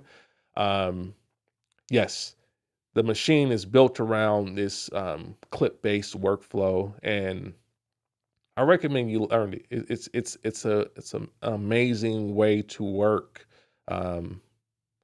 I find myself loving to work that way more than the old school MPC way. We got another hand up. Fanboys, I'm gonna bring you up on stage. Just keep in mind, you come up on stage, you are on also on YouTube. We're doing a multicast here, so your voice will be heard on YouTube. We got about 70 or so people on the stream right now, so I'm gonna bring you up on stage. Fanboy, what's going on? Good day. Hello? Hello. Good day, everyone. What's going on? I'm cool. You're good? Okay, so we're having a music production chat right now. Did you have something to add to the conversation? I don't have none. Okay, no problem, man. Well, just hang out. Hang out in the audience. Happy to let you hang out. But yeah, if you didn't have anything to add to the conversation, you don't have to come on stage. Appreciate you though. We're live. That's part of the game. So appreciate you, fanboys. But yeah, just chill out, hang out. You don't have to come on stage if you didn't have anything to add to the conversation. Let's see here. He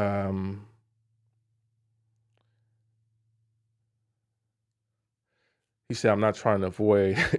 I was just wondering if it was worth the effort. It's worth the effort, fam. Like it is worth the effort. I know that my opinion is biased because I worked at NI for 15 years. I know it is biased. But if you have followed this channel before, and you've watched this channel before, I think you said you found F Major when it was on the 2000 XL. So F Major, F Major, had to learn Machine in order to be able to do what I was doing on Machine. It's worth it because there are aspects of the sampler, first of all, that are different and better on the Machine for certain use cases and purposes. And I showed that last week.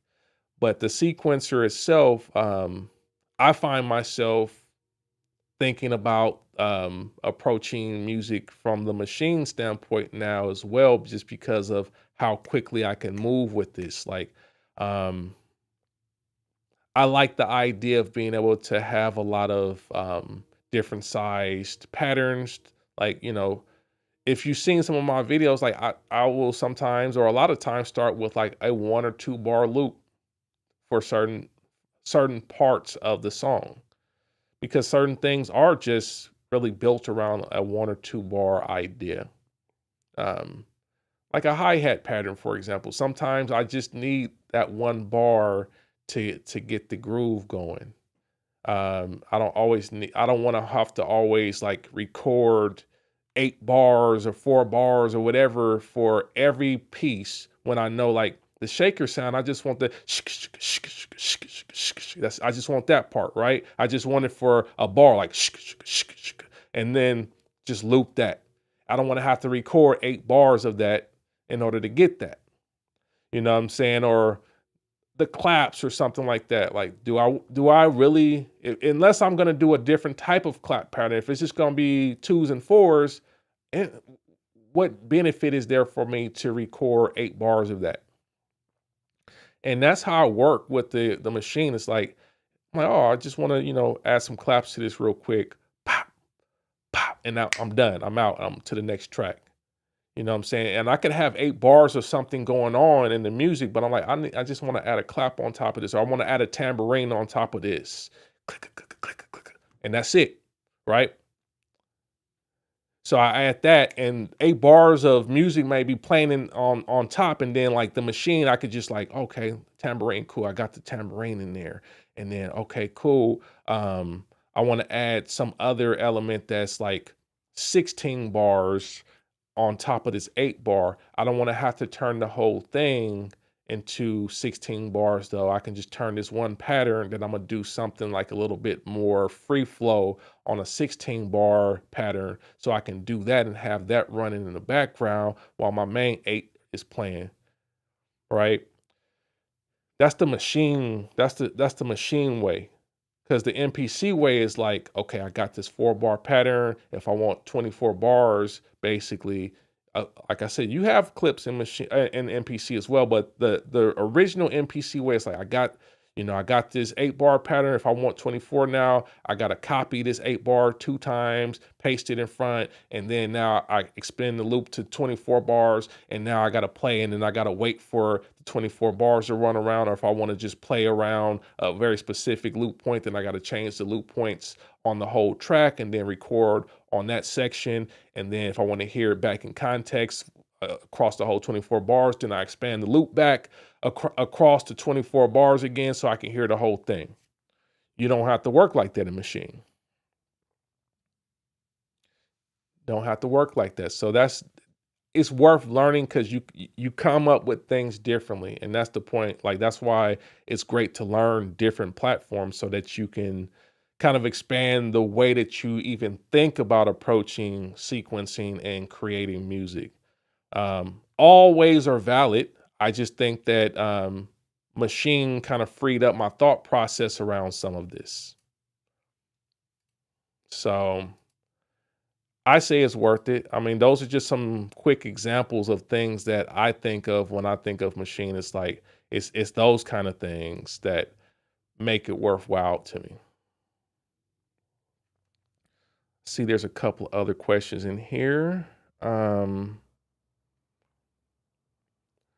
says, Blauda Beats, I think that's how you say it, Blauda or Blooda Beats says, we think the MPC Live 2 still has some life to it, or is Akai planning something new? Akai is planning something new. Come on, y'all. Like, we ain't going, don't, yeah. Be for real. Be for real. Tadri, I appreciate you, man. Appreciate you. Um, appreciate you. You know, you're always welcome to come up on stage, and the rest of y'all welcome to come up on stage and share, man. I appreciate you for joining though. You know, Akai is working on some new stuff. They're always they're a hardware company. Like they make money by selling us new hardware in the end. Like these software updates kind of keep us on the hook for a little bit. But I think what I'm feeling like is happening is that they make it just so that it starts to get uncomfortable with the current hardware. So you say, man, it would be good if we had this and that. And then all of a sudden, here they come to the rescue. Like, da da da da, the new MPC X Plus. The new MPC Live 3. That's always going to happen, you know. They don't have any benefit of like keeping you on the same hardware forever. So they're gonna drop some new hardware. Don't know when, but they're gonna drop it. It's just that's how business works. They can't just keep you on that same platform. So you already know. Does that mean that your old hardware is obsolete? No. Especially if you kept it on 2.15. If you kept it on 2.15, then yeah, you definitely can work well. If you go to 3, your mileage may vary and you may have different experiences. But I'm anticipating that they will resolve all the real issues when they come out with the new hardware, and it should feel a little bit inconvenient to work on the old hardware versus the new hardware. So yeah, man, that's music tech. That's music tech for you. Let's see here. Farside, okay. Farside says for sure the MPC Keys 37 is their most recent, if I remember, and it only has 2 gigabytes of RAM like Live 2. If they build on Live 2, the Keys 37 runs off the same board. Where Josh So says, I'm not gonna lie, I got the machine way back when, trying to figure it out. I heard Supreme Dialogue and was how. Supreme Dialogue was yeah, machine, man. You know, like it was just putting the effort into actually developing it. Supreme Dialogue, for those that don't know, is like that's a demo that I created for my old expansion my old expansion True School. 89106, man. I appreciate the super chat, fam. Appreciate you. Thank you so much for supporting the stream, man. I appreciate you.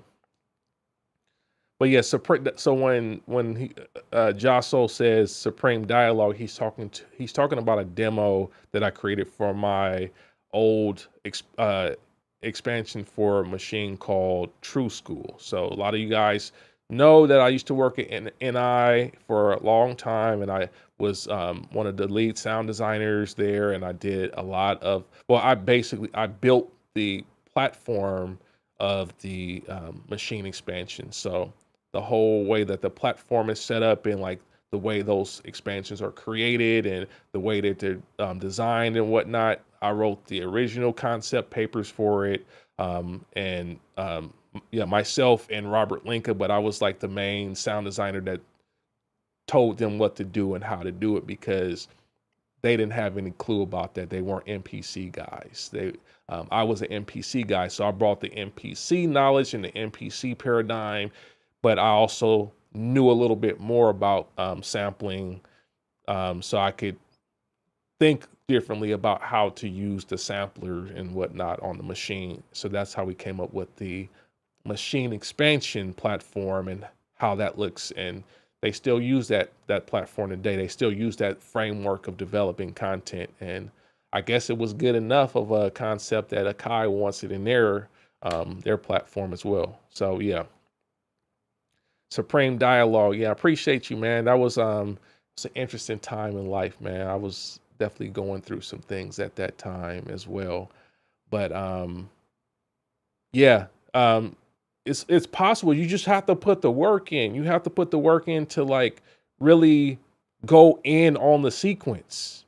Um, man, like I remember after I made that beat, I cried after I made that beat. It was so much, man. It was so much. I was going through some stuff.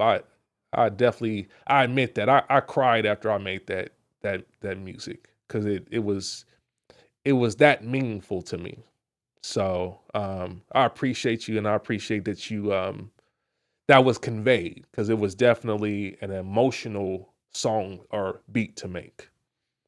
But it's possible, man. Like you just have to put the work in and like actually be committed to doing something because that's what it's about. It's about committing to the idea and like knowing where you want to take it and like how much impact you want the song to actually have. So it's worth it. You can do all the stuff that you want to do on the machine. It's just a lot of people just wanted it to go quick and wanted to be like super simple. And it's like, nah, man. Like sometimes the best things come out of like really the struggle in the end. And it's like that's why a lot of, you know, dope music that we love from like different eras of artists and whatnot. It's like, nah, that music came out of when they was in the struggle, when they was in the trenches, when they was like going through things, man. Like, you know, I always refer back to like 50 Cent because he's a great example. He's a great example of like just the power of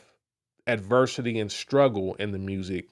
And always, me and my wife always kind of go back to like the movie Get Rich or Die Trying, especially, and just thinking about, you know, this is a movie, obviously, but I think he still did it on his album as well.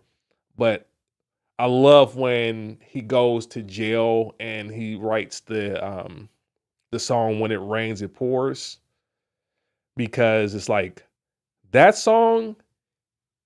You can tell he was going through something like that was very real for him to write that, and you could hear it and like feel it from just the lyrics and like the beat and everything about it was just like and then you can kind of like, you know, he kind of gives the emotion of the security guards even being able to feel it because it was just that powerful. um but yeah, the Supreme Dialogue is in Machine. It's like part of the True School projects if you have the machine. I did a couple of the projects back in that time when we did the when we did True School. I worked with a whole host of producers. So I did 2 demos. We got demos from Siege Monstrosity. Got demos from my guy THX and a couple of others. But yeah, man, that was a dope time. That was a dope time. He said if I end up crying, I was man, you good, you good. But no, it was just, you know, it's an emotional beat, man. That's all. They actually copyright striked me on I had there was a video that I had on this channel when I when I had finished that expansion. I had posted and I played the beat from my studio on a video, and it got copyright striked on this channel because some knucklehead decided that he wanted to take that beat and rap over it and then put it through DSP, and then basically he content ID'd it. So then he owns the beat now because, I mean, obviously it was royalty free. I didn't have ownership of it realistically because when I put it in the demo, it becomes royalty free. But the knucklehead decided that he wanted to own the rights to the actual demo. So he content ID'd it, and now it copyright striked my video for a beat that I made that he used as his beat for a song that he released through DSPs. Did that make sense, y'all? Ain't that crazy? Ain't that insane? Like, it's a beat that I made from an expansion that I made, and then I get copyright strike on my channel for playing it, and the beat was on the channel years before this person submitted it to the DSP. So his version comes out like multiple years after, and then I get hit with a copyright strike. So I said, you know what? That's charge it to the game, man. That's the problem that we have right now with a lot of this stuff. I'm gonna get to one more question and then we're gonna close up. We're gonna close up here. Joe Fire says, I have a question. I have a Tascam Model 12 and the sound isn't where I want, but I like the tactile workflow. Could I bypass the Tascam with the interface hooked up to it? Yeah. I mean, listen, if you don't like the sound of it, I would recommend you use a better, higher quality audio interface to just track your stuff. I know you like the tactile nature of it, but at some point we got to recognize that the sound is more important than just like the feel of being able to touch the knobs when you're working. Like it's more to it than that. It's way more to it than that.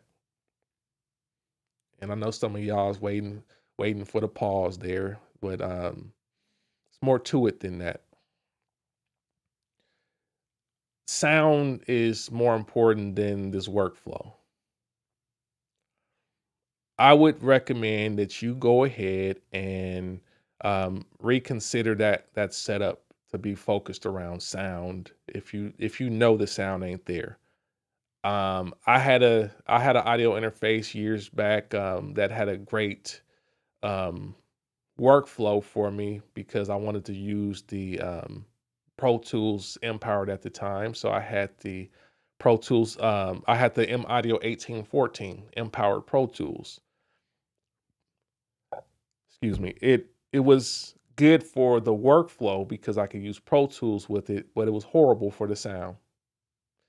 And I made a decision to not focus on the workflow and say, you know what, if I got to like bounce stuff out of some other DAW and put it in Pro Tools, that's going to be better than me trying to record everything through an inferior audio interface. And that 1814 was terrible. So yeah. Somebody got one more question. I'm gonna get to this last question. Who did intravenous therapy? That beat felt so good. I did that one. Yes, sir. Appreciate you, man. That was a J Myrax one as well. Appreciate you. All right, y'all. I think we at the end of today's stream. I appreciate y'all for joining. Appreciate y'all for like providing your feedback and your thoughts. If you got value out of this stream, please go ahead and hit the like button. Make sure you subscribe to the channel if you're not subscribed. Yeah, I mean, I would imagine if you're in the chat, you got to be subscribed. But there's a lot of y'all that still ain't subscribed. Go ahead and subscribe. I don't know what y'all looking at the channel not subscribed for. Hit the subscribe button. Hit the like button on this. If you want to donate to the channel, we got links in the video description as well. If you want to donate to the channel, super chat. If you want to become a member of the True Sound Creators, check it out. Like, please make sure that you don't miss the link in the video description to join the True Sound Creators. We have over 50 hours of music production content. We just added more stuff in there, and we're going to continue to be adding more stuff. And also, like, True Sound Creators get access to see the videos before they come out. Like the videos that I'm uploading, I make them available for True Sound Creators first. So that's another perk. And there's a lot of other perks, man. But we got 50 hours of exclusive content, videos, like shootouts and interviews with people like EA Ski, Snipe Young, and other sound designers that I've worked with over the years, and lots of archival content, and even some of the streams. Not all of these streams are going to stay up the full, they're not going to stay up after the stream is over in every case. In some cases they will. This stream will stay up, but we had a stream like the Ask Me Anything that we did last week. Look for it now. It's in True Sound Creators. We went into a different level of conversation, and True Sound Creators still have access to it. They can go through that and check that out and do all the stuff that they need to like level up and learn more about what was being explained on that stream. And a lot of streams will go into the archives and become True Sound Creator members only. So if you're not a member, become a member. Also, if you're interested in leveling up your music production, I would recommend that you also check out my ebook, The Sound Mind, which is a book that I wrote about 8 years ago now, but it covers a lot of details about how to level up as a music producer. We talk about like practical tips around music production, practical tips around sound design, and it really opens up the door for people that are aspiring to get to that next level and experience some of the opportunities that I've experienced in my career as a sound designer using my music production background and leveling up into a professional sound designer who has been in the music tech domain for the past 20 plus years now. So this is packed with a lot of information. Upbeat Media will put a link in the chat room so that you can get access to the Sound Mind. I definitely recommend that you check that ebook out if you haven't checked the ebook out. I know it looks expensive, but guess what? If you're a true sound creator, there was a special true sound creator price for you as well. True sound creators get access to the ebook for $19.99. There's a code that is available for them. But if you're not a true sound creator, you can still get access to it either way. But I recommend that you check that out. We're going to do the next live stream on Thursday at 4 p.m. Central Time. So I can't wait to chop it up with y'all again. And I appreciate y'all for joining. And yeah, we're going to keep doing this, y'all. Let me know in the comments if you have any other questions or any thoughts of anything that you want to discuss. If you're watching this on a video on demand, leave your thoughts in the comments of other things you'd like to see us talk about in the future. I'm open to hearing more about that. But yeah, man, it's been good. It's been fun, man. So I appreciate y'all. And until next time, I want to tell y'all peace and God bless.